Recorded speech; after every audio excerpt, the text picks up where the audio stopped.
How's it going, everybody? My name is Ten, and welcome back once more, and for the final time, to Hellblade: Senua's Sacrifice. This is a bit of a different kind of view for you guys. You're not used to seeing the main menu, because I don't typically let you see the main menu. But we're going to go down, we're going to check out this Hellblade feature, because I tried to watch it on my own, just to see what it was, if it was like any extra content. It is, it's a little movie, but they definitely recommended, you know, contain spoilers. We recommend watching Hellblade after completing. She's dreamt of this before. It's coming. They say dreams are visions of our memories, thoughts, and fears, as seen by our inner eye.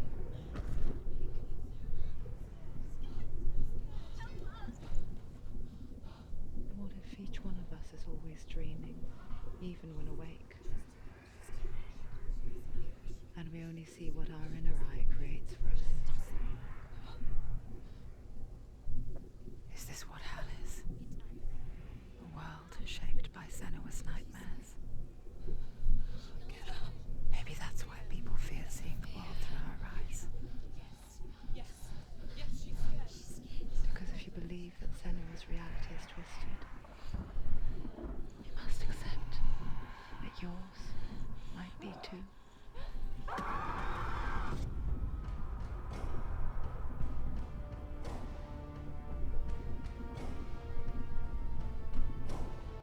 Oh, this is specifically about her mental illness. Senua, a Celtic warrior on a vision quest into Viking territory. But what sets our hero Senua apart is that she suffers from severe psychotic mental illness.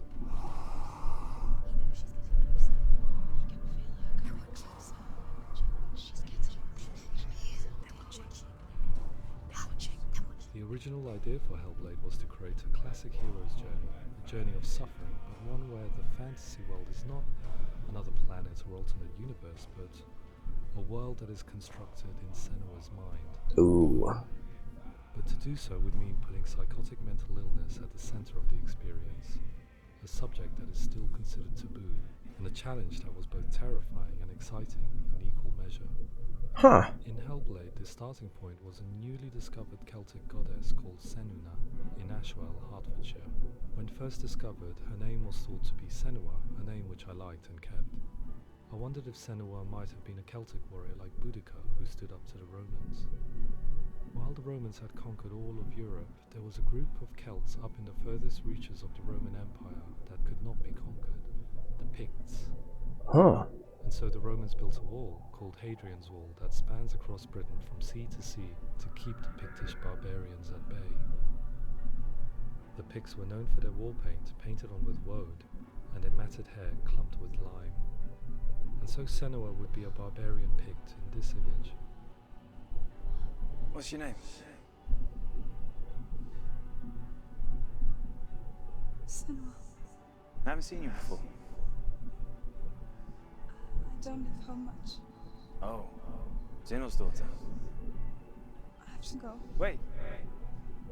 Orkney is off the coast of Scotland and was inhabited by the Picts, steeped in history and mystery, and so I made Orkney Senua's home and set the stage for a crisis.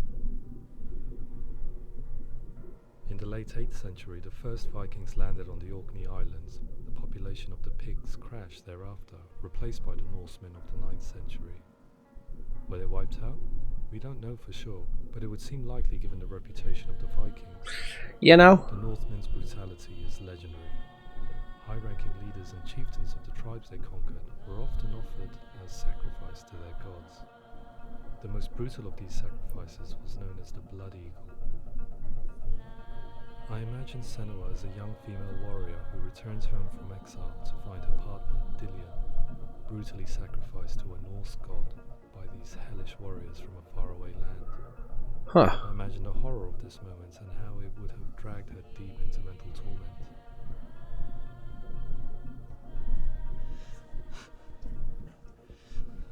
Wow.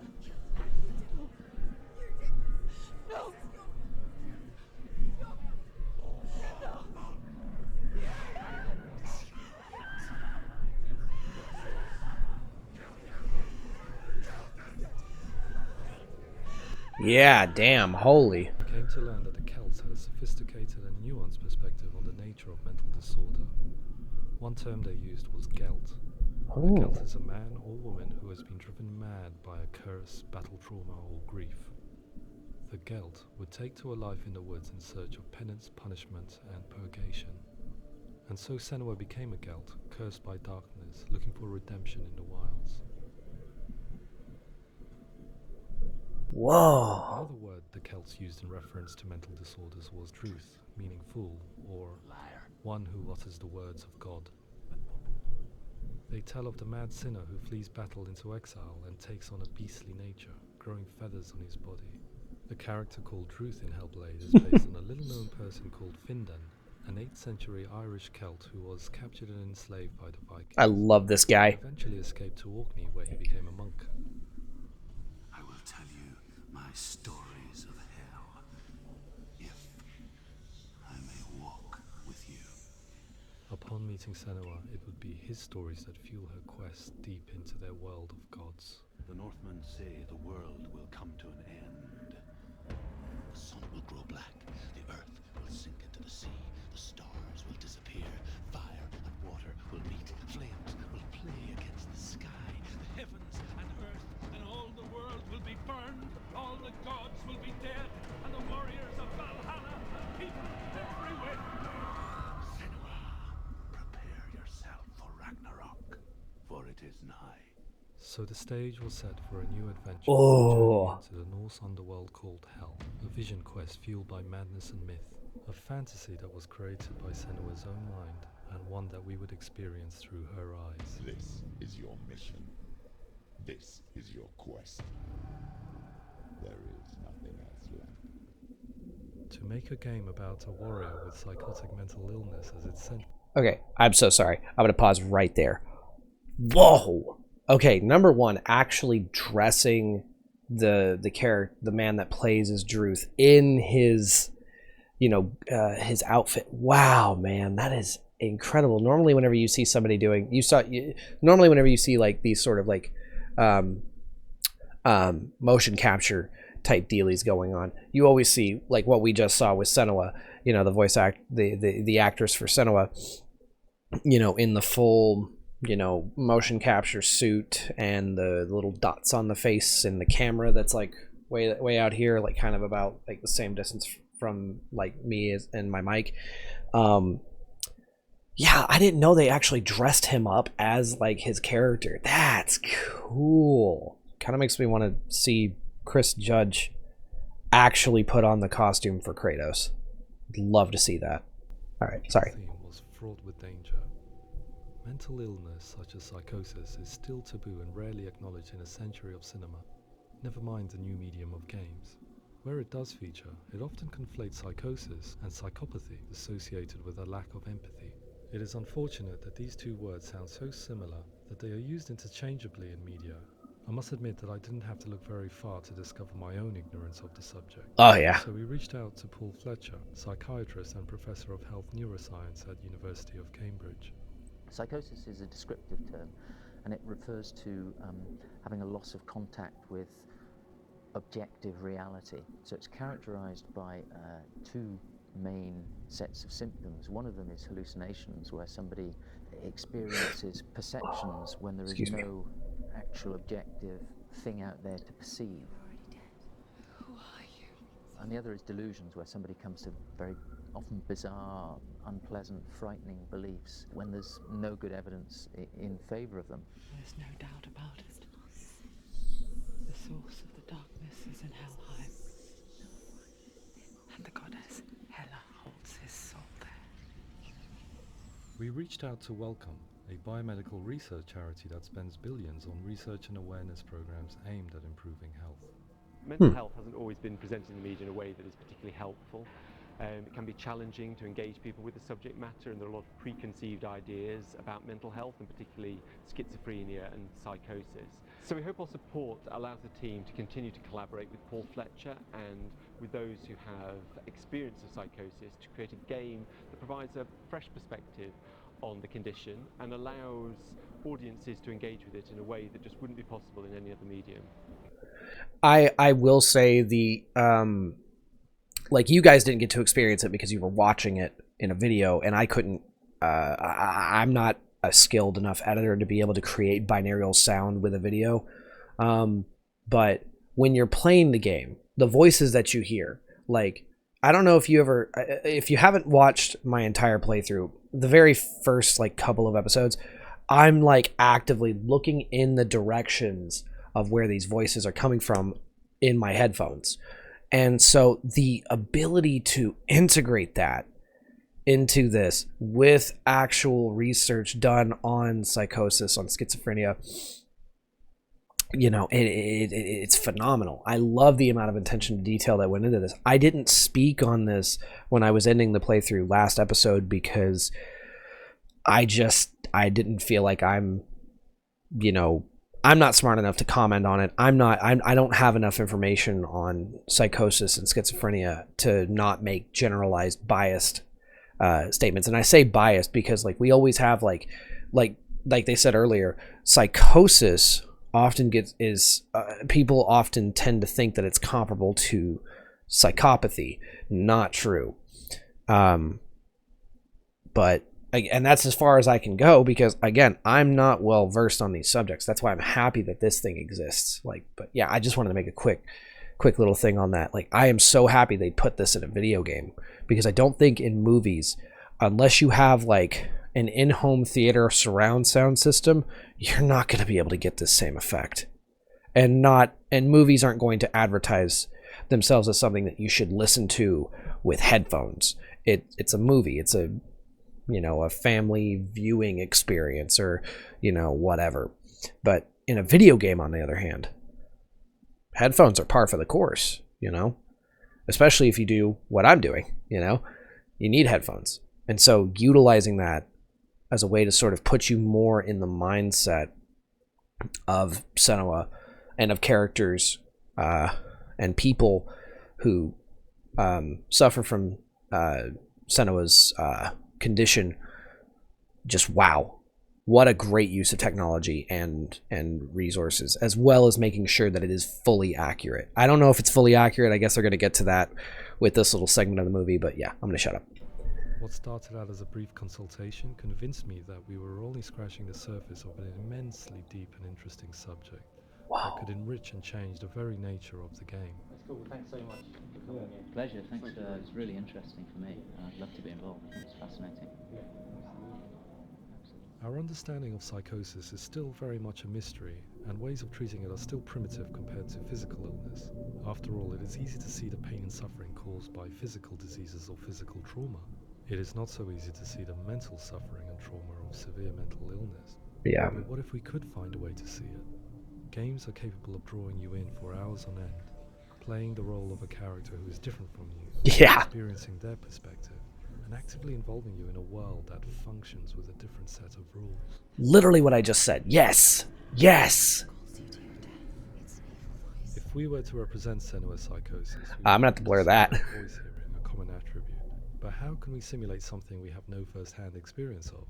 Professor Charles Fernyhough, a leading expert in voice hearing from Durham University, offered his help.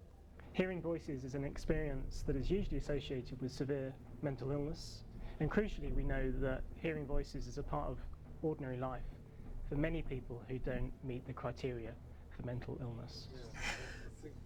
Yeah. Oh, that's not him in real life. We know voices vary according to where they appear in space. Voices can appear far away in the distance, they can appear right there in your ear, they can seem to be coming from inside your head. Based on the information Professor Fernyhough provided, I put together a sound brief and invited some actors to the studio.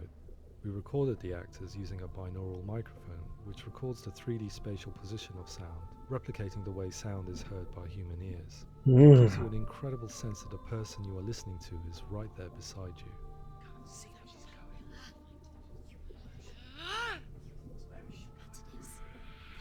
This is so cool. Rachel Waddingham from the Voice Collective came to our studio with 2 young voice hearers to speak to our team. We talked at length about their experiences, and they listened to our tests, giving us feedback on how we could improve on it. Everyone hates her. She's cursed. It's very hard to represent what this experience is like, partly because it's such a personal, intense, emotional experience. It's testament to how Ninja Theory have been listening to what the researchers are saying, but also, crucially, listening to the experts by experience. What they've come up with is so compelling. It's by far the best representation I've heard of what these experiences are like. Wow.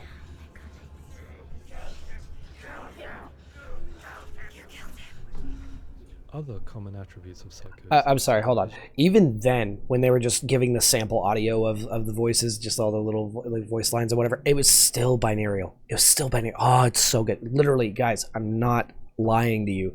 Play this game. Play this game. It is so good. And I don't say that about a lot of games. I love Sonic Frontiers. It's absolutely, like, yes, this game is a masterpiece in my eyes. I've been a Sonic fan since I was 4 years old. I'm not telling people you have to play it. You have to play it. This one, I'm not even necessarily telling you have to play it. But if you want a solid gaming experience, look no further. Look no further. It's a damn good game. You know, like, it's a damn good game. Plus, like, we're supposed to be getting Hellblade 2 like at some point. So, and I will be playing that, by the way. And flashbacks. We met with Recovery College East, who work with and care for people recovering from severe mental disorders. A group of service users gave us their first-hand account of what they experience. Sometimes when the vision or what we're seeing is too much, it becomes more difficult until eventually we perhaps don't see anything. The people we spoke to, the stories they told, were fascinating, harrowing, and mind-boggling. The reality of what people experienced was vivid, far exceeding what I could possibly have imagined. We went away itching to represent some of these visions and flashbacks in the game. Wow. Everything seems...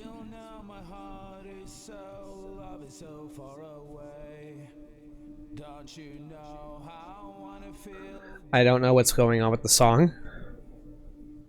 Everything is in bits, like a photograph that's torn and put together again. If you move, it's frightening.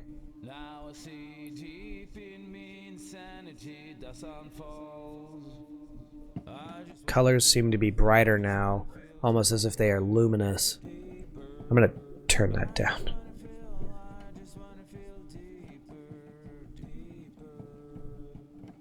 Sometimes the world appears like a kaleidoscope, and it can be beautiful. I do love that.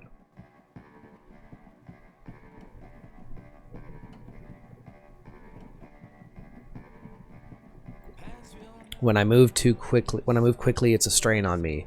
Things go too quick for my mind; they get blurred. This has to be the accounts of the patients that they talk to, the people. I often see waviness and melting of the walls. It makes me feel nauseous, dude. Yeah, wow. And at times there is nothing to hold on to. Oh God, we're just very wow. Okay.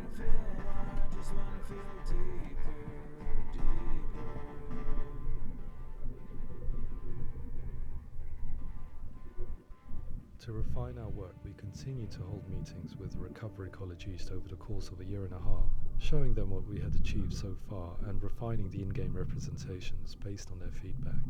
With their help, flashbacks, visions, and changes in perception were woven into the story and gameplay of Senua. The students that are involved in this project are incredibly excited about being involved. They have described the experience as being important because it values their lived experience and shows that despite what we have been through, all of that experience becomes valid, that actually it's something that we should all be talking about. Absolutely. This sort of stuff should be getting more attention, more... It should definitely be more talked about. That's why there's a guy on TikTok, I don't know his name, but he's currently playing through God of War Ragnarok, and he's like a psychiatrist. He's actively breaking down every single little interaction, and like even like from like the really like minute stuff, like I think whenever Kratos met Ratatoskr, and all the way up to like the really big moments where like Kratos like comes through the portal, the gateway, the door, whatever, and finds Atreus in Midgard.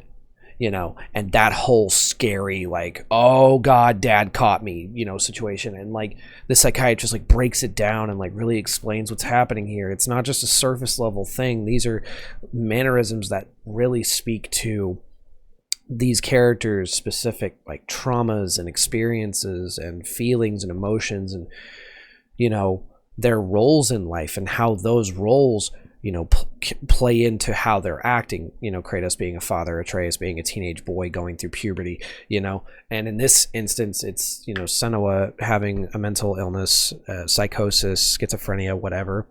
And, excuse me. And I love the fact that these students were getting excited about being a part of this project, because that just tells me that that much more quality was poured into this experience. I love that, and it should be talked about more often. I feel like if we actively work to destigmatize stuff like this, we can stop portraying people with mental illness in like movies and TV shows and whatever as bad people or criminals or whatever. I feel like we can actually portray them as people. They just, you know, they have a disability. And those who are disabled, whether it be physically or mentally, are still people and deserve to be treated as such. So the experiences described range from beautiful to frightening beyond comprehension. I heard of a girl who has to live with an angry voice screaming at her, slamming on her doors and walls 24 hours a day. Damn. I met someone who would often see hanging corpses in a room, so real that she would sometimes try to rescue them. The panic and fear that comes with such visions is entirely understandable, and it can be a living horror for some. Yeah. Weak, pathetic. Go on. Feel sorry for yourself, because there's no one left to do that for you. I was urged by one fellow that we should not shy away from showing this horror, and so I was perpetually torn in making Hellblade. Had we gone too far with our representations or not far enough? Yeah. Broken and lost. That kind of juxtaposition of wondering if, like, if you've gone far enough or if you've gotten too far or if you haven't gone far enough, you know, I wonder,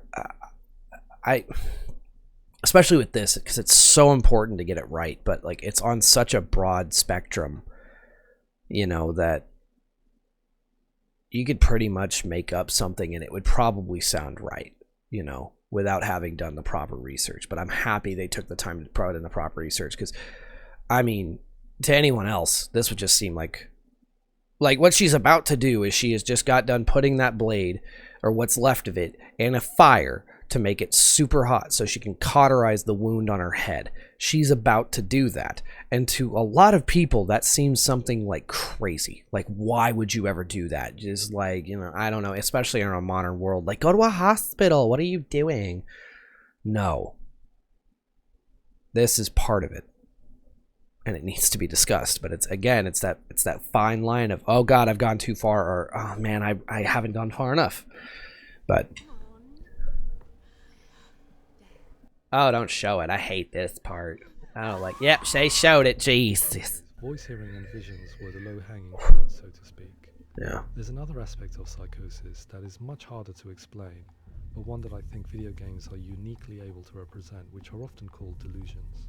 People begin to see patterns in the world. They begin to link things that most people wouldn't link. Most of the things that we might think would be coincidence or, you know, not worth commenting on. Nevertheless, that might have particular salience or importance for them. One individual described how everyday words, sounds, colours and objects were steeped in meaning to him, forming a strange and sinister puzzle that he was determined to solve but could not quite get to the bottom of. It's not just brain dysfunction. It's not like the system shut down. It's actually an incredibly creative process. The person creates a world populated with voices and phantasms and terrors, and they're completely immersed in it. They believe in it. We often invite people into the studio to play the game. In one of our playtests, they played through much of the game, making associations between runes, secret messages, and the threat of darkness that stalked them. There are many things that happen in the world of Hellblade that make perfect sense within the context of Senua's mind. The dark rot that's killing her slowly from within, the secret runes of the gods that block her path to Helheim, and strange associations that exist in the game to confuse you. To complete Senua's quest, you have to internalize and accept the logic and meaning behind these things to progress. Afterwards, they said that they didn't see much evidence of mental illness in the game. People with emotions of all sorts would argue the same thing, that they are not aware of their experience being abnormal in any way. That's such a good trick that they use.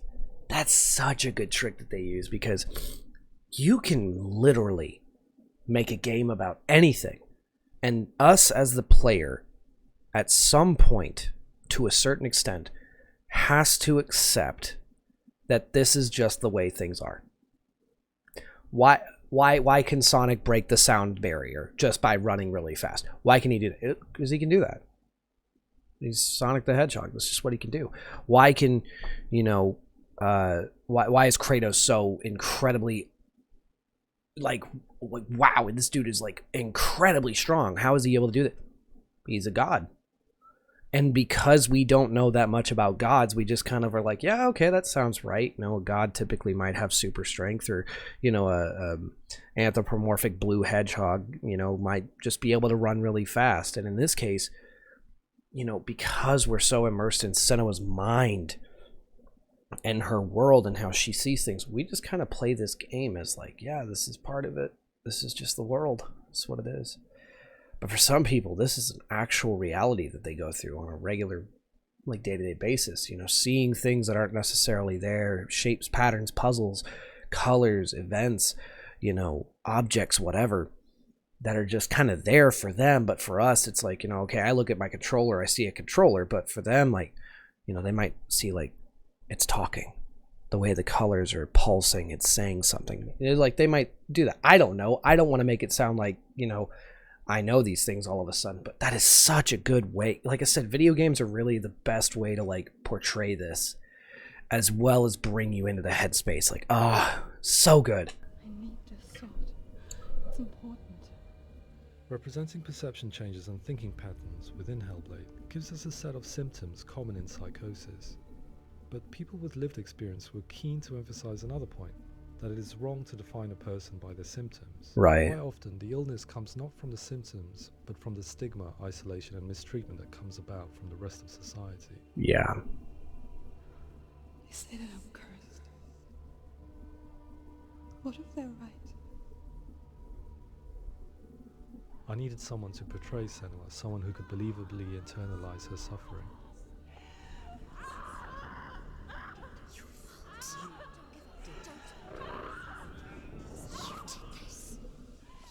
Melina Jurgens, our video editor, had been a stand-in for Senua over a few months while we perfected our motion capture techniques. Without realizing it, she had already auditioned for the role, and I knew her well enough to know that I didn't have to teach her to act, but to relive her own internal pain. As often is the case, those who have suffered mental anguish are never far from us. Sorry, just this little bit right here. I know it's part of the job, girl, but... My hope is that by creating a compelling and aspirational character in Senua who feels very much real, albeit in a fantasy setting, we can provide a lens into her reality, a different one to yours, and this is where storytelling comes into play. I imagined her life based on common threads in real people's lives. She was always prone to psychosis as a child. Her mother Galina also heard voices and had visions, so perhaps there was a genetic aspect. Or perhaps it was cultural, as she lived within a world without science, of gods and a superstition, as exemplified by her druid father Zynbel. Psychosis developed in her late teens to early 20s and was exacerbated by stigma and isolation at the hands of the clansmen and her father. It's done. It's spreading. The trauma of seeing her lover Dillian sacrificed tips her over the edge, making her remodel her reality around a concept that connects everything: the darkness. So the question is, what Senua experiences real? Can only be answered by saying, yes, it is real. It is her reality. Yeah. All of her suffering will have been for nothing. It's just a matter of time. Towards the end of the project, service users and professionals that had collaborated with us were invited to see the near-final game. It was a chance to see if the game had reflected their views or if it had misrepresented them. Ooh. Being involved in especially developing Senua's character has been really important, and being able to bring in my perspective and what I see and what I hear, and having that built into the game has been a real privilege. It's gritty, and it's meaty, and there are some tough subjects in there that are being tackled with honesty. Yeah. Just wow.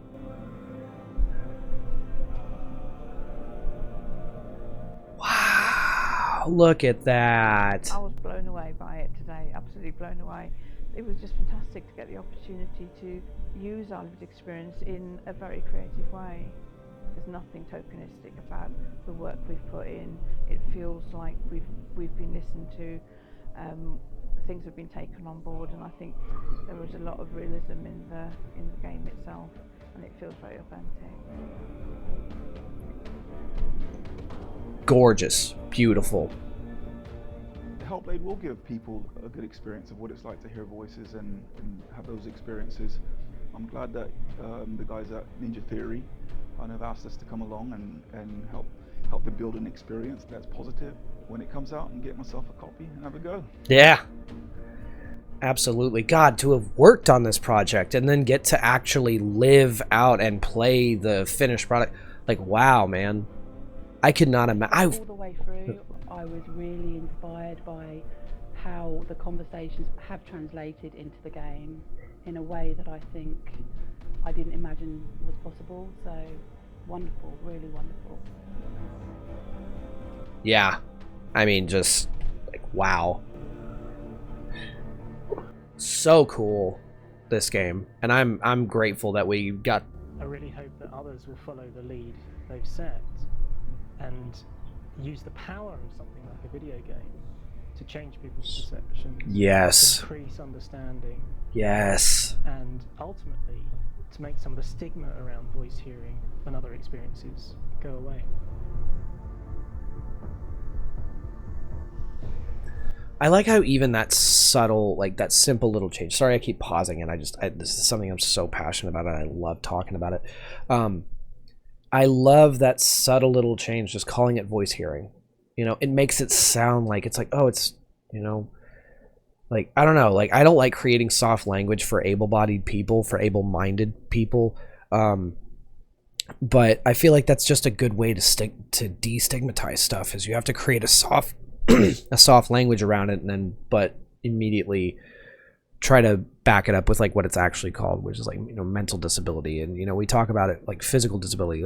Here's the thing, we say special needs, right, in reference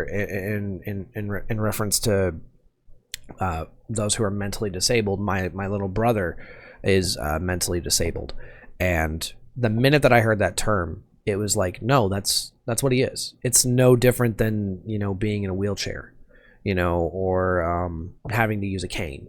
You know, my little brother, he's just a bit, it takes him a little bit longer to learn stuff, and he doesn't quite learn things the way that most people do.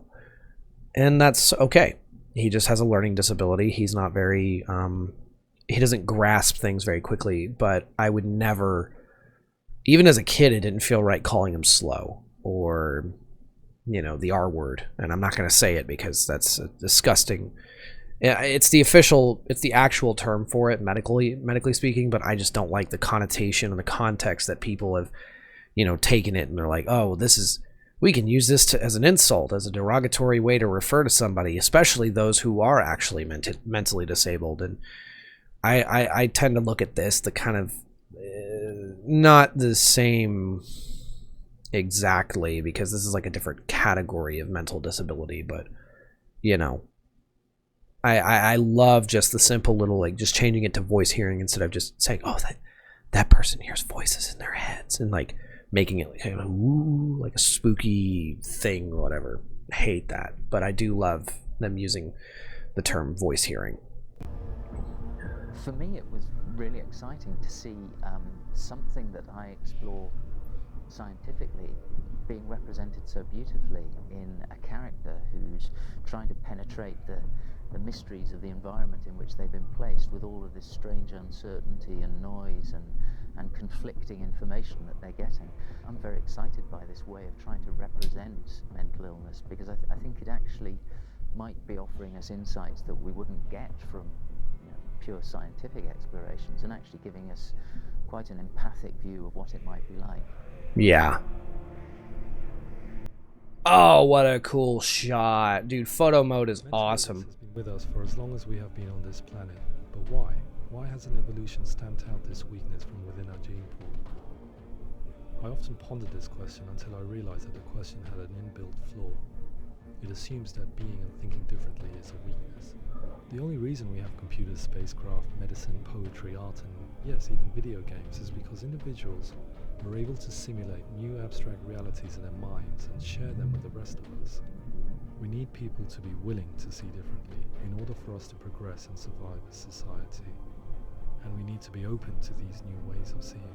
And it is this spirit that motivated me to create Senua's story and share it with you. That's so cool.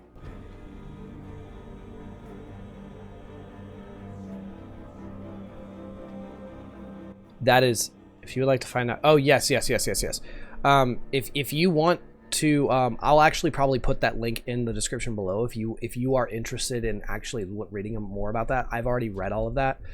But yeah, I'm more than happy to put that in the link in the description. A link in the description to that below. That was super enlightening. It goes so much further than the typical behind the scenes stuff where, you know, it's like the actors just kind of sitting in a circle talking about their favorite moments and what moments were hard for them to do and whatever, and how like, oh yeah, I reflected this part in my life, you know, to this scene that we were doing, you know, that kind of stuff. This is so much deeper than that, because it doesn't just talk about, you know, the actors and the process of making a game, because it's like we've seen that story, we've heard it before. This is substance. This is something very interesting and intriguing. But yeah, anyway, that was I guess that'll be my first react video for the channel. That was more of a reaction, but it was still very much video game based. Anyways, thank you so much for joining me on this journey. This is definitely gonna be the last Hellblade episode that I do until the sequel comes out. But yeah, thank you so much for joining me on this journey. I hope you enjoyed it. If you did, please leave a like, and if you're new around here, subscribe. And because it's 2023 and now we've got a new sub goal. I don't know what that sub goal is. I'm gonna say probably like 500 before the end of the year. If we could get to 1,000 before the end of the year, that'd be sick. Oh my god, that'd be sick. But we shall see. I don't want to push you guys too hard. But yeah, 1,000 is kind of like the woo, that's a maybe. But then 500 is kind of like that happy medium. But anyway, thank you so much. I'm going to say it all again.